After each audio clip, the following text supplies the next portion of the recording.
Sakop na kailugan naman at creek ng ilang barangay sa siyudad ng Dagupan na nilinis. Para sa detalye kasama natin, Idol Joanna De Vera.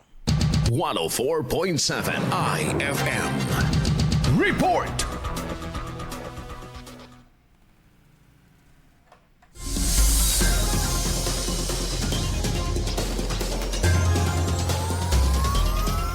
Nilinis at nilimas ang mga basurang palutang-lutang sa mga sakop na kailugan ng ilang barangay sa Dagupan City.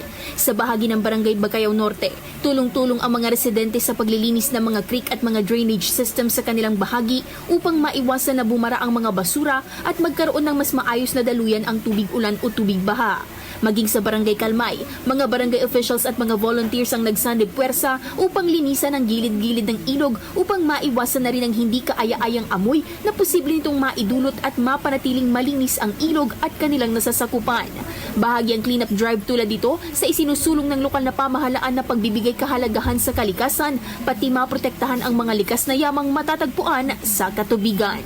Kasama mula dito sa IFM Dagupan, ito si Idol Joanna De Vera, Tatak IFM. IFM News. IFM News. IFM News.